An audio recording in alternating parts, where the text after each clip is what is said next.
Hi again, it's Doug. I promised I'd talk to you a little bit about the blue hibiscus. Blue hibiscus is actually not a hibiscus at all. It's actually closer to the mallow family. And what's neat is it's not really blue. It comes in different colors, but I fell in love with this purple one. It's actually, what would you call it? More of a lavender color. You can kind of see it right there. I actually saw my first one a few years ago in Catalina, and it loves that kind of not too wet kind of environment. And so I decided to go get one for myself, and hopefully this guy will keep doing well and get up to about 6-8 feet tall. I don't know if the conditions are quite right, but for us, we're going to keep going right now. We're going to go and see some more wildflowers different than what we've seen before, so let's go enjoy it. Well, the question is, where are we going to head now? You probably remember from our last earlier presentation, we went to Wind Wolves Preserve, which is due west of where the 99 splits off the 5 just past the Tejon Pass. We're going to keep going west from there, and if you look at this map, you'll see there's the little bitty town of Maricopa you run into, and the road then either cuts south, the 166, or it cuts north, going past Taft and then onwards towards McKittrick. If you look between those two roads, you see a big open spot. And in that big open spot is a pretty neat place. It's called the Carrizo Plain. Maybe you've heard of it. I hadn't heard of it until a few years ago and was fortunate enough to go there. So when we're going to go, you can take a look. This map's a little bit busy, but if you look at Maricopa far to the right, you'll see a blue arrow, and we're going to cut right. And when we cut right, we're going to go on that little red road there, up past Taft, up past McKittrick, and we're going to hook back down into the northern part of Carrizo Plain. And you say, well, why are you doing it the hard way? Why don't you just go down at the bottom? Well, you could have, but if you look at this map, the only paved roads are in red. So there actually is not a paved road that goes through the Carrizo Plain. You have to loop up around the top if you want to stay on a paved road. You also look and you say, well, why doesn't the road just cut into it? And the reason is, if you kind of look a little bit left of the red road we're going on, you can kind of see a mint green squiggly line kind of going parallel with it. And that is the Temblor Range. And the Temblor Range gives you a clue, and you might not be able to see it on this. I hope you can. But if you look there, you see a little blue lake right in the heart of the thing. And right running through it is a very faint red line, again going parallel down through the heart of the Carrizo Plain. And that is, our clue is the Temblor Range. It is, you're right, the San Andreas Fault. So we're going to loop all the way around and come in at the top of the Carrizo Plain. Sure is a bucolic looking video, don't you think? All that yellow right there, that yellow is our friend, the hillside daisies. I hear some wind too.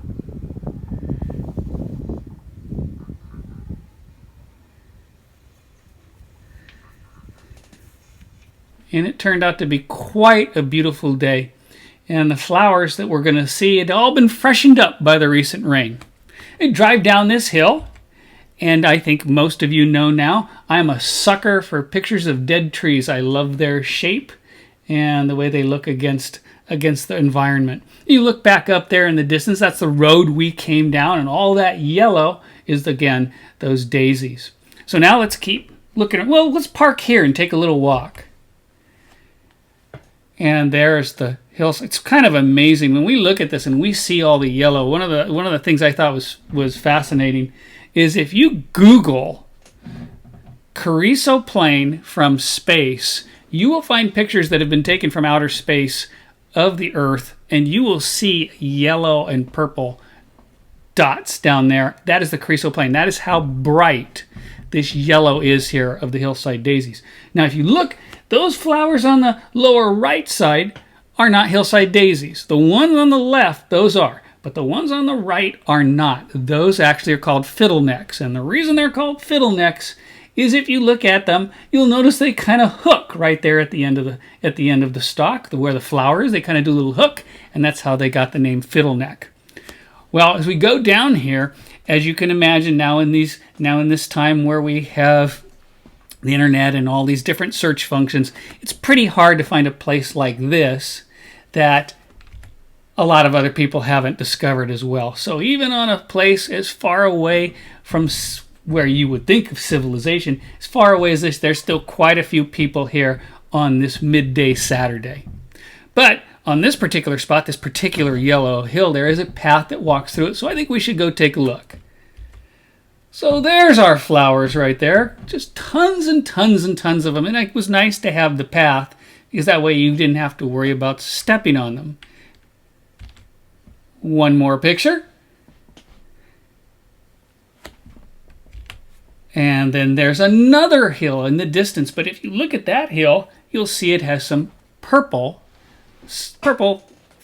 fuzzy areas to it. So I think we should go see this guy. And that purple, as you go up there, are little flowers. And if you go a little bit further, a whole bunch of purple flowers. And these purple flowers are called Tansy Facilia. So like a pansy, except with a T, and Facilia is as best as I can pronounce that word. I hope I've got it correct. And a lot of those up there, but let's keep moving. And I look up at the road we came down, and again, just an amazing amount of all yellow flowers, all in bloom right now at the perfect time, all freshened up by the recent rain. In fact, I had to take a little picture here with the tree in the way of the distance. It looks kind of mysterious out there in the distance where the road is kind of going into the darkness. But I wanted to show you something next. Because remember, the storm just went through here. And even though the rain has stopped, that doesn't mean the wind had.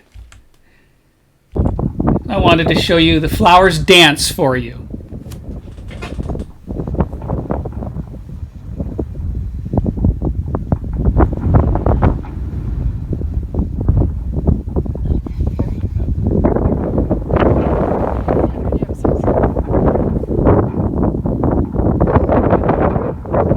And I look down, and there is the Carrizo Plain right down there.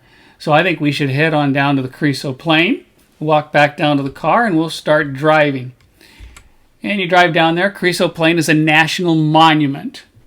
And I got to tell you something. As you head down here in the plain, and now we're heading south, that asphalt road does not last for long.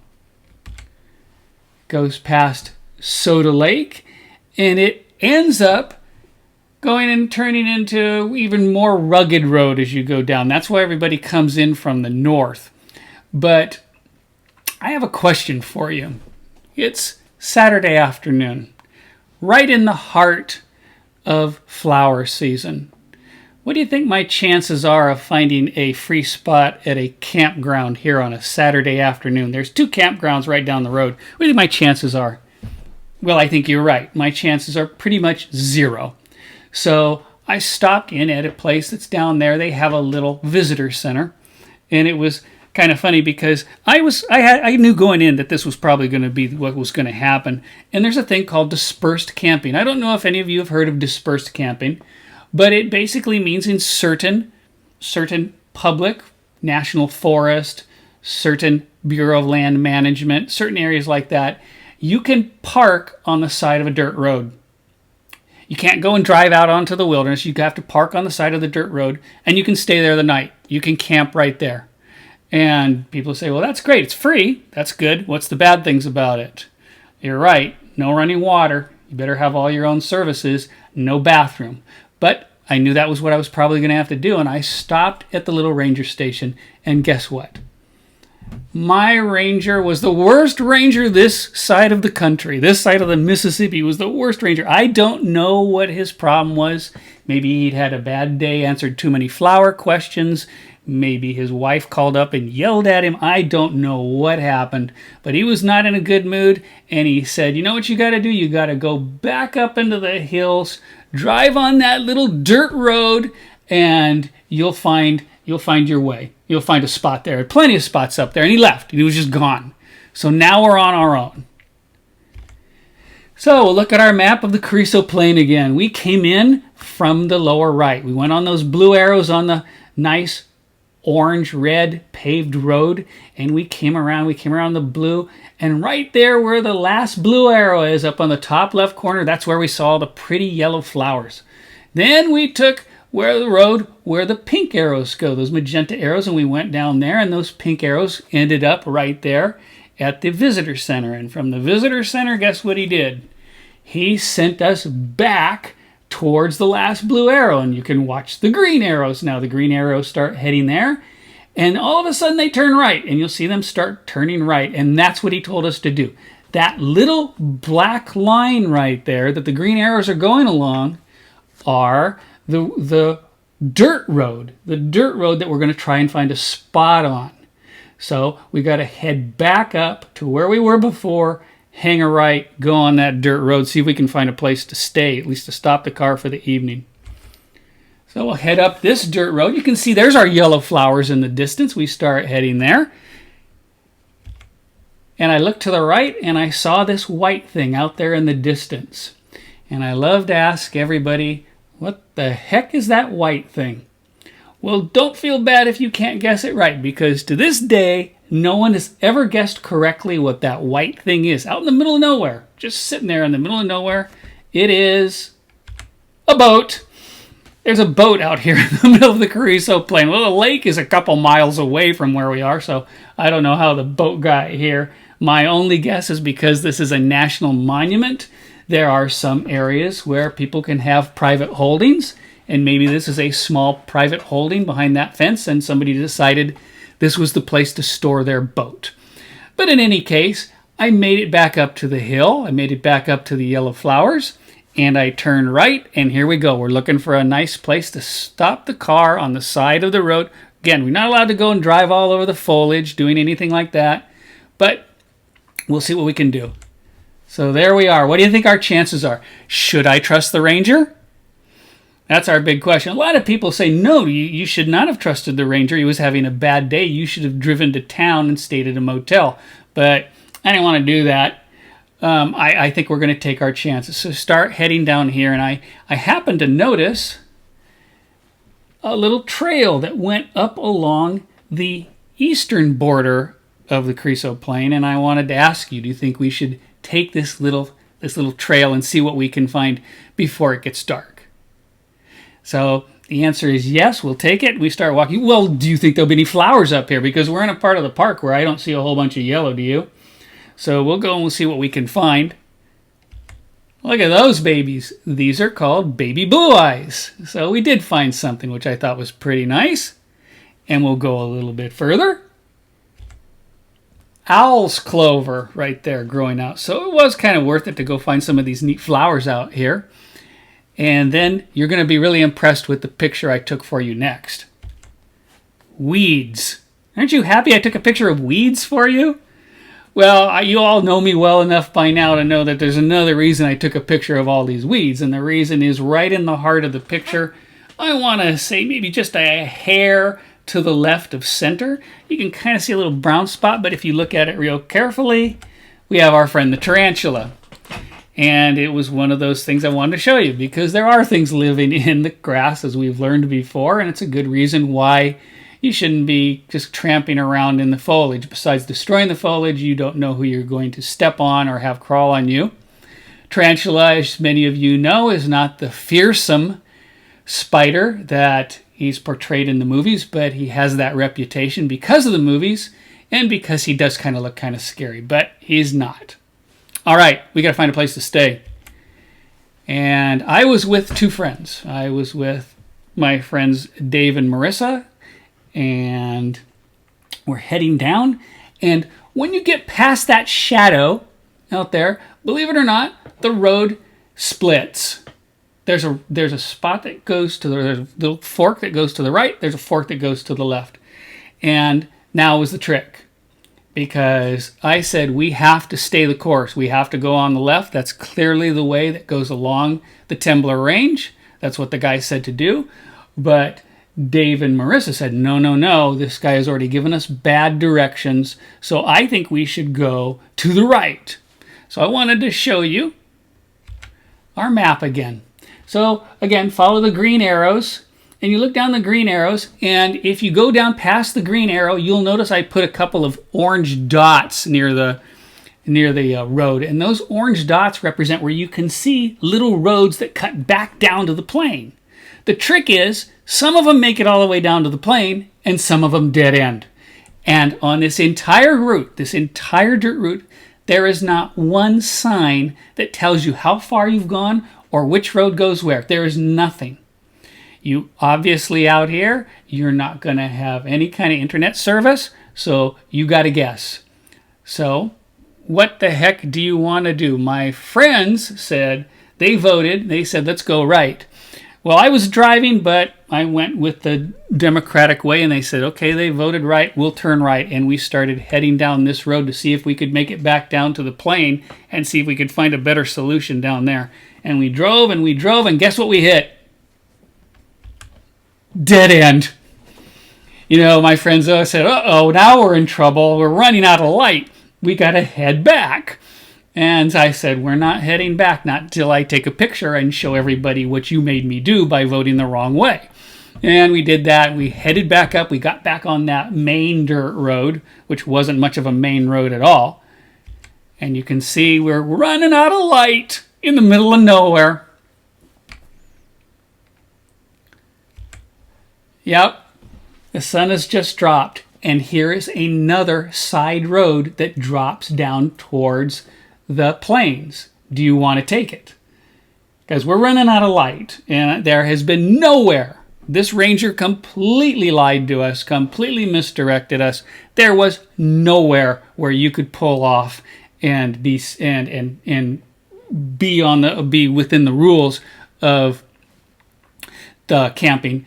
So you want to head down this road? Do you feel like we've had enough on this other long road? Well, guess what? We couldn't. Because there's the sign right there. Road closed.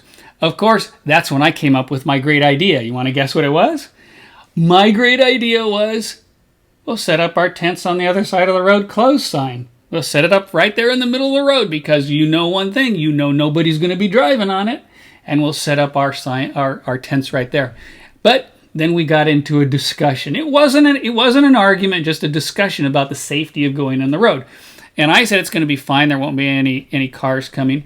But Dave said, hold on a second. You don't know about snakes because you're actually out here kind of in the middle of nowhere.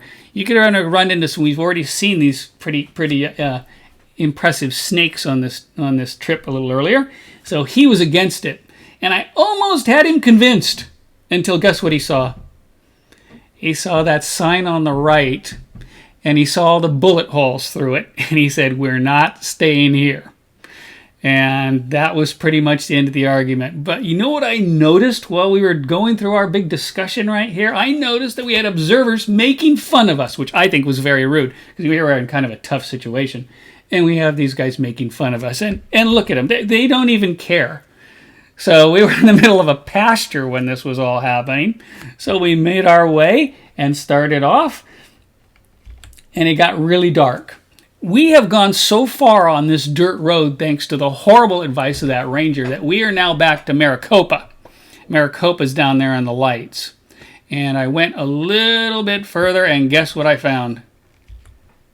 I found a pull-off. That's my car out there. I slept in the car. My friends slept in the tent to the right. A lot of people go here and they say, oh, Doug, isn't it wonderful you found this great bluff right there? It must have been a wonderful place to spend the evening. And I tell everybody, nope, it was a terrible place to spend the evening because that particular bluff right there is where all the Maricopa teenagers come to hang out. I don't know when they come out there, so the whole place was full of beer cans, empty beer cans, and cigarette stubs and butts and all kinds of trash and litter. It was a pretty unappealing place. Yet I tell you that story because it's important to remember we're on an adventure, and when you're on an adventure, you never know what's going to happen. That's what makes it an adventure. If I knew ahead of time that I was going to end up at a campsite and it was going to be open no matter what, and I was going to end up at a campsite and it was going to be a beautiful waterfall right next to the tent, that would be wonderful. But it wouldn't be an adventure because you know what's going to happen. When you're on an adventure, sometimes you end up on the bluff with all the trash from the teenagers that have been hanging out there. That is our second part. I've saved the best part for part number 3. We're going to head down to a place called Walker Canyon. I don't know if you heard about it. You may have heard of Lake Elsinore, and we're going to go and see this fantastic flower show down at Walker Canyon next up.